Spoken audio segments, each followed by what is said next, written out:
Hello, Alex. How are you today? I'm good, thanks. How are you? I'm really, really good. And it is so lovely to have you back on the podcast. It's been too long. And for those of our listeners that haven't met you before, would you just like to start off by introducing yourself and what you do? Yeah, absolutely. I was just thinking to myself when you welcomed me back on the show, I'm like, I think this might be my third time being on your show. Yeah. Yeah, we've done quite a few episodes together and we've known each other for a while. Like, I think we met right when I was quitting my teaching job and starting my career, which was my career in sobriety and yoga, which was 2 years ago, which is just so amazing to then be on this journey together side by side. So Um, anyway, little introduction about myself. I'm Alex, and I kind of call myself sober yoga girl on social media, and I primarily support women in sobriety through yoga. So I do these 30-day sober yoga challenges online. I one-on-one coach women. I run 200-hour yoga teacher trainings, and then I also have this community, the Mindful Life Practice, where I run yoga retreats mostly out of Bali. That's where I live, but I also do them around the world now in Mexico and back in the Middle East. And next year I have one in Spain. And so just like a ton of different things going on in the fields of yoga and sobriety. Amazing. And it's just so cool how much you've built your business up in the time that I've known you, and what you've achieved and how many people you've helped. It's just absolutely amazing. I'm super proud of you, and what an inspiration to everyone embarking on their sober journey, because when we let go of alcohol, this is how we manifest. We exponentially grow, and a year passes and you look back and you're like, wow, look at everything that's happened. And that you're a classic example of that. So super inspiring. And I'm really interested today to ask you loads and loads of questions about some of the kind of deeper yogic philosophy. I'm such a geek and I love learning. And I really love to learn more about how yoga, in your opinion, is supportive of not only a sober journey, but really our lifelong healing journey of self-development and up leveling. So yeah, where do we start? Where's the best place to start with this, Alex? Yeah, absolutely, man. There's so much depth to it. And the interesting thing about yoga and the Western world, and I was literally just having this conversation half an hour ago. I was like sitting there on a coffee with one of my friends, and we were talking about, yoga and cultural appropriation. And the thing about yoga is that it originates from India and it was adapted and kind of brought around the world. And when it was brought around the world, one of the primary aspects of it that became so widespread and you see in studios and gyms across the world is what's actually called asana, which is the yoga postures. And asana has turned into the Western idea of yoga, or the worldwide idea of yoga. When people say the word yoga, they think of asana, and those are the postures. The interesting thing about yoga in general is that there's quite a few yoga philosophy books that yoga is founded on, and one of these is Patanjali's Yoga Sutras. And Patanjali's Yoga Sutras has 196 sutras, which are like little threads of like ways in which we should kind of go about our life. And only three of those threads or three of those lines are about asana, about the postures. So out of 196 things that he's saying, only three of them are do the postures of yoga. And I find that just so interesting.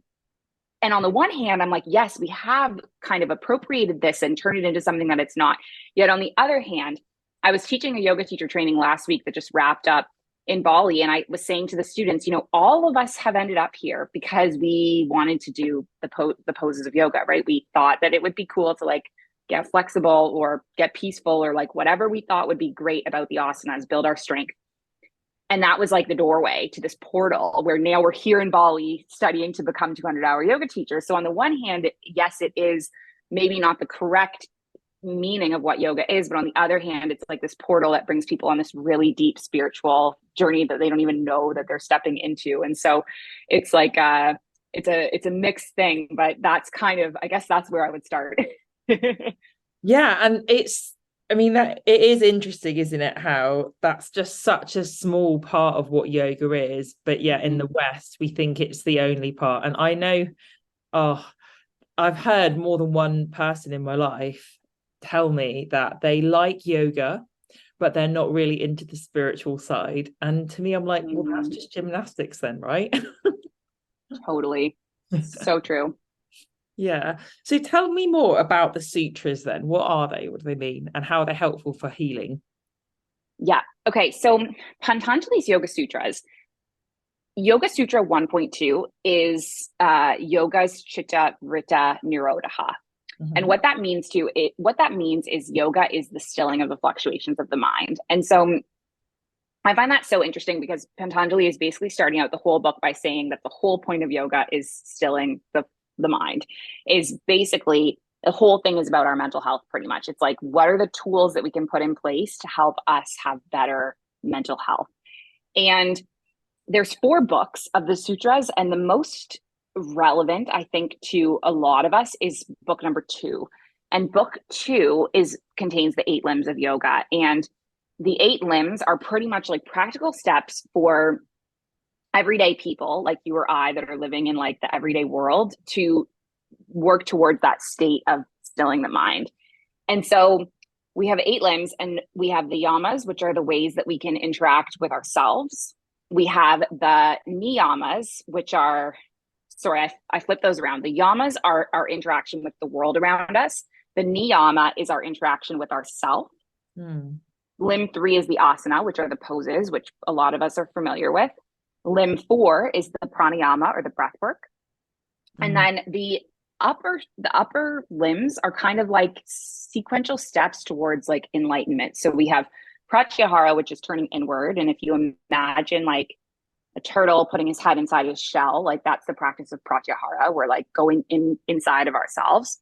And then we have dharana, which is a state of concentration, dhyana, which is our state of meditation, and then samadhi, which is eventually our enlightenment. So pretty much we're following these steps to work towards a state of enlightenment, which is really just coming to a state of like peace and contentment and union and acceptance of the way things are. And I think so many of us pre sobriety are kind of living in this state of like kind of numbing from the way things are or avoiding the way things are. Or really, I know I was searching for something in the outside world that I didn't realize that I had to like search within myself. And learning about the sutras and learning about yoga philosophy gave me kind of like a guidepost to for my life, I guess.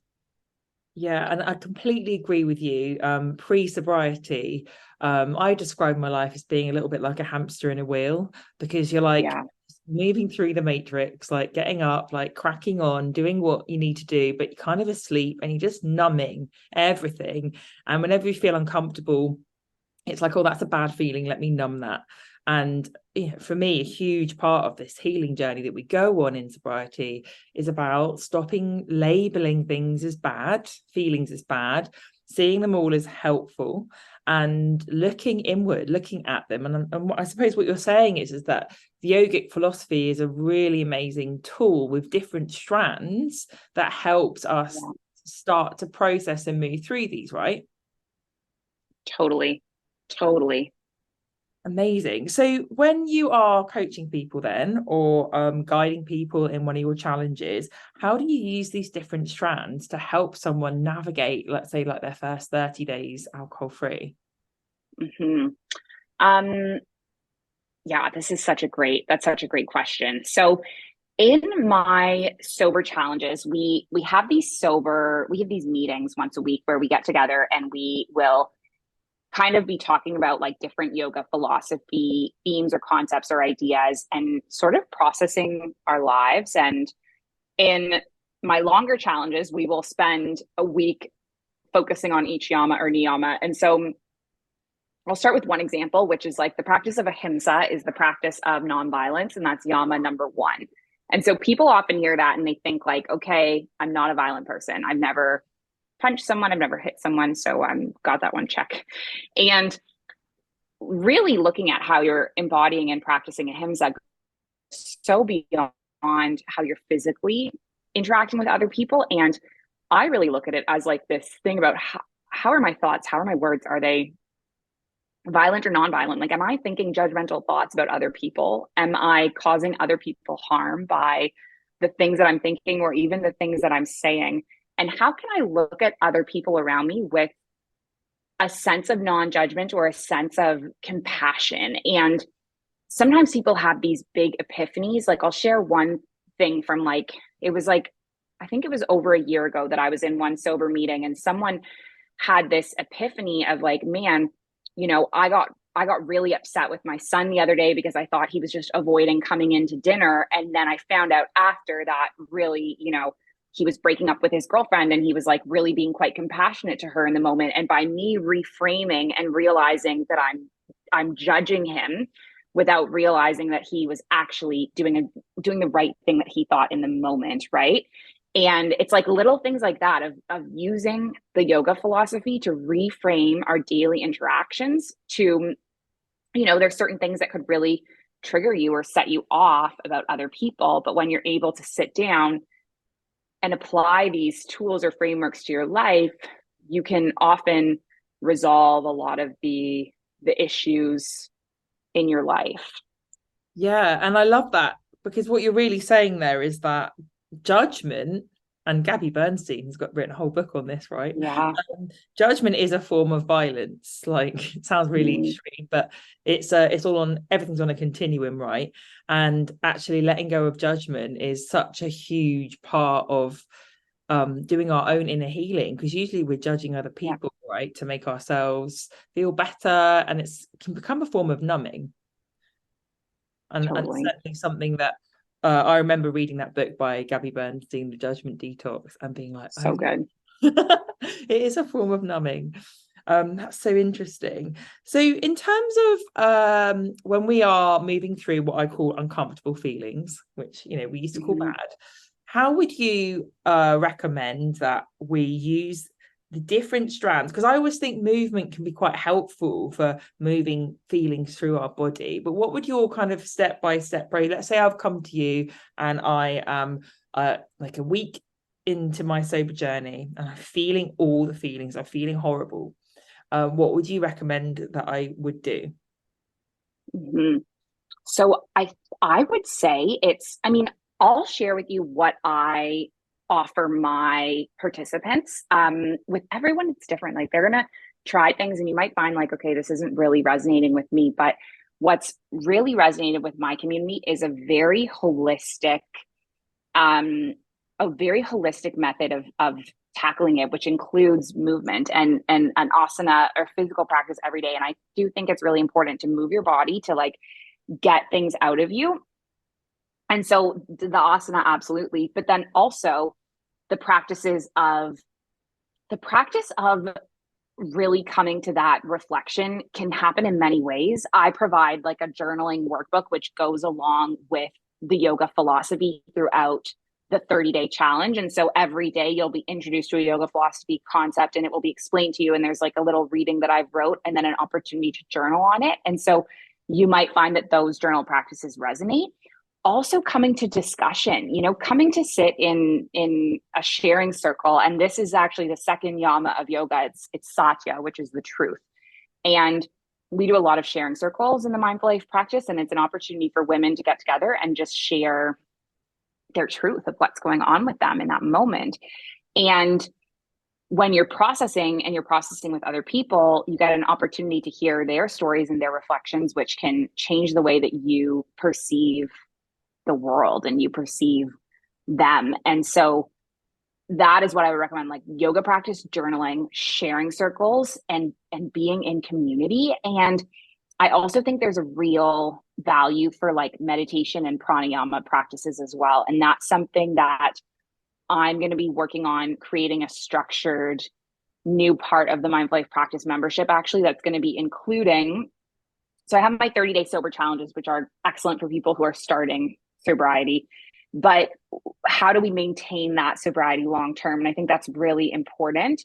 And I do have an on community membership, which is amazing, on my website that people can be part of, but I'm going to be bringing in more structure to it, which I don't know when this episode is being released, but in September, I'm going to be coming forward with themed months and Dharma talks, which are spiritual talks for each week, and then meditation and breath work practices. So I haven't announced this yet, but that's going to be coming up. And so if you're someone that's been in sobriety for a while and you're looking for some spirituality, that's basically going to help you. It's sustaining practices, really. That's something that I would offer for you there. That's amazing. And there's a few things that are coming up while you're saying this. Yeah. So first of all, you're really linking together, for me anyway, how all of these different strands work together. Because as you say, yoga is really about our mental health, our spiritual mental health. And I mean, I found so often when I want to spiritually connect with myself and to process something, it starts with movement, which is the yoga, which is the asanas. But when we move, we then create space, we create stillness, and we get downloads, and we're like, okay, hang on, I'm getting some wisdom. Let me journal that. Let me meditate. I can sit in stillness when I've moved it through me, right? And then we get all of these intuitive hits. So that all clicks, and then coming in with community as well, and that support. And what else? The other thing that I really love that I was picking up on is, and I always say this to my clients too, the getting rid of the alcohol is the boring bit. Like when we've got that out of the way, that's when the really exciting stuff starts. It's the spiritual healing journey. That's when we start to really look at, okay, where can I heal? Where can I expand? Where can I up level? And it's a journey that never ever stops, because there's always more. The universe has always got more for us, right? It's so true. Yeah, so true. That is so cool. So when you look at like meditation, for example, so lots of people, when they start a sober journey, we start opening ourselves up to new self-care practices, don't we? Because alcohol takes up so much space, and when we let go of it, we've got all this extra time. We want to do things for ourselves. So if we've got listeners that have never tried meditation, what would your kind of 101 beginners introduction to meditation with a little bit of movement look like? Yeah, that's such a great question. So there are so many. It's funny because I was actually just talking about this with my friend earlier too. He was asking me about, meditation and mindfulness and how is mindfulness different than meditation. And what I was sharing with him is that there's so many different styles of meditation. And so there's a mindfulness practice, which is really just, being in the moment, having compassion for the moment, noticing the moment exactly as you're experiencing it, whether you're experiencing like anxiety or grief or sadness or pain. It's just kind of like, okay, I'm feeling this right now, and acknowledging whatever you're feeling, as opposed to like numbing it or avoiding it or wanting to go somewhere else. And so that's one practice.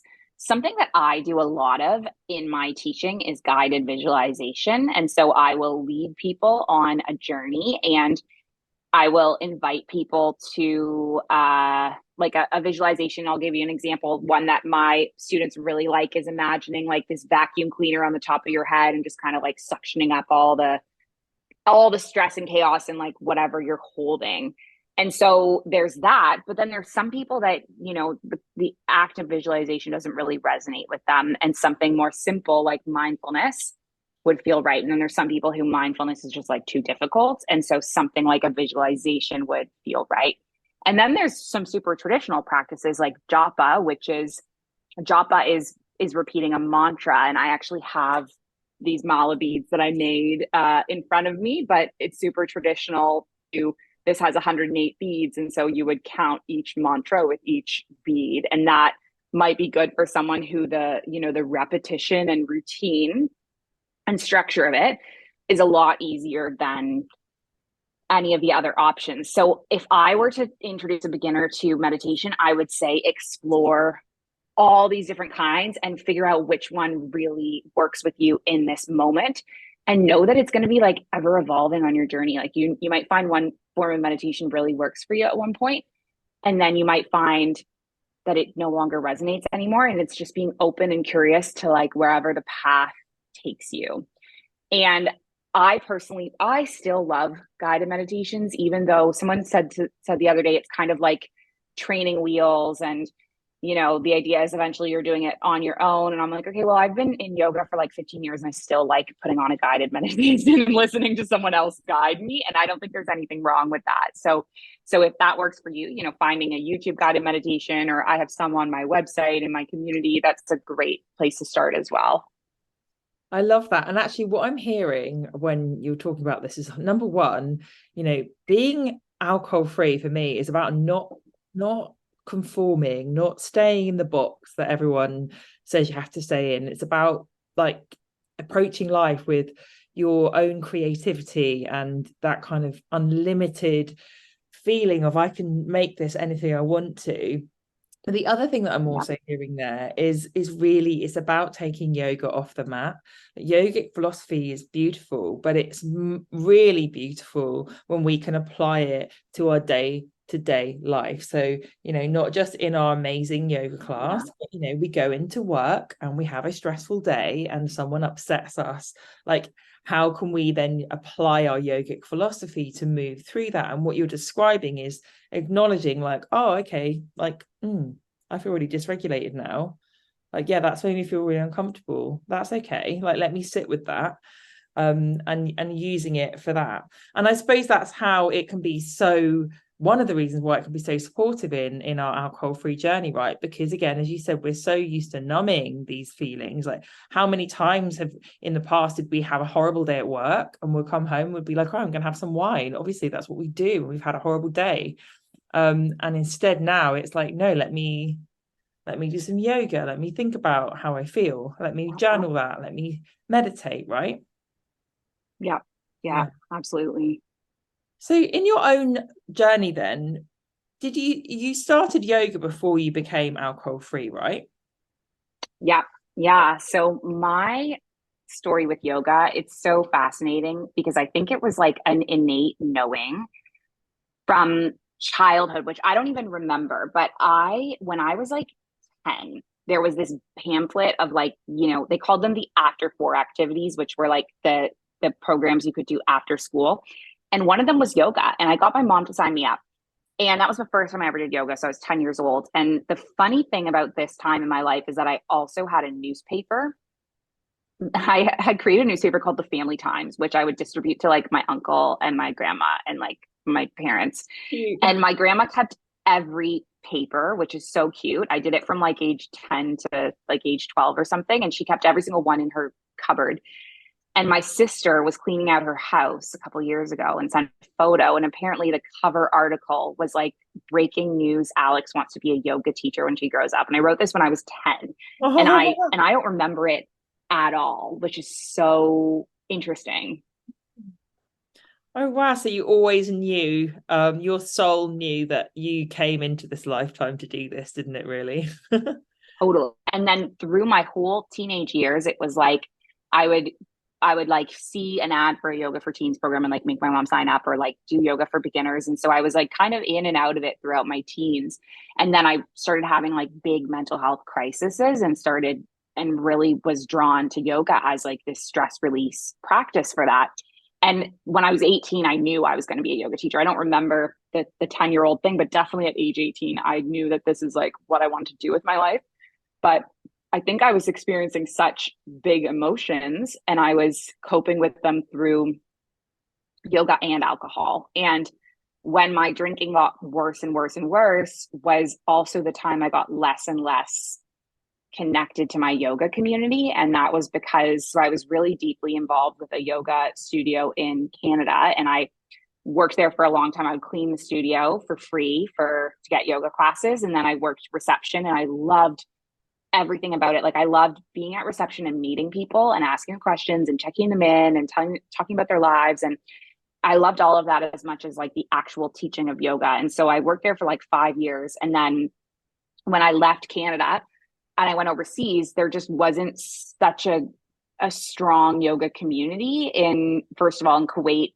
There was one yoga studio. It was like an hour drive away from me. And I taught yoga at the Hilton Hotel. I was like the only yoga teacher there. And so like I was the yoga community, which is really hard if you're trying to sustain your spiritual practices and you're the only person who's like living those at that time, you know? And then when I got over to Abu Dhabi, there were some yoga studios there. There were more than Kuwait, but I found it really hard to get a yoga teaching job there. And so I wasn't really in spiritual community. And this is when my drinking got worse and worse and worse and worse.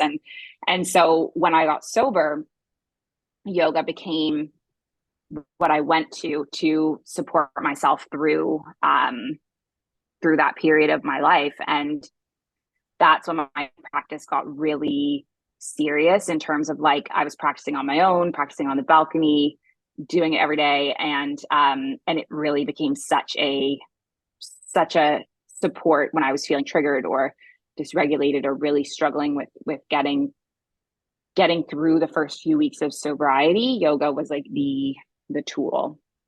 That's amazing. So it was already kind of there and ready to catch you, and kind of dove right into it.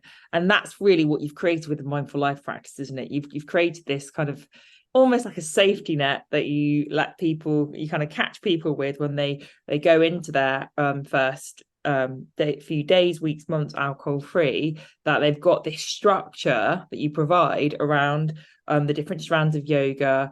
And one of the things I love about it as well is there's so many classes that fit into different time zones. So it doesn't matter what part of the world you're in, or even if you're like up at like 1 a.m. and you feel a bit like meh, there's like probably a yoga class on in a different time zone that you can just join in on, right?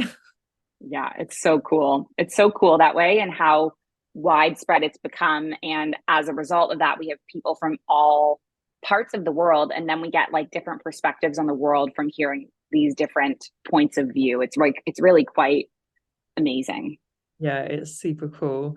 Super cool. I bet everyone listening is really keen to have a look at the mindful life practice and what you offer, and thinking about signing up. So could you let us know like where people can find you online? You've also got your own podcast, haven't you, as well? Yeah, absolutely. So, Sober Yoga Girl podcast is my podcast. And on that show, I have people join. Annika's actually been a guest a couple of times. And I have people from all over the world sharing their sobriety stories. I do some yoga philosophy conversations as well. So, if you want to kind of go deeper into what we're talking about today, that is my podcast. And then on Instagram, I'm pretty active on Alex McRobs. So AlexMcRobs, and you can kind of find everything that I have going on there. And then on the mindfullifepractice.com, I have all of my upcoming yoga retreats listed, yoga teacher trainings, and information about my membership and yoga challenges there. Amazing. I'll be sure to put all of these links in the show notes as well. Thank you so much for coming on today, Alex. It's been an absolute pleasure to catch up with you. And yeah, I look forward to hearing in the future more things that you're up to on your amazing yoga alcohol-free journey. Oh, thank you so much. This has been awesome. Thank you.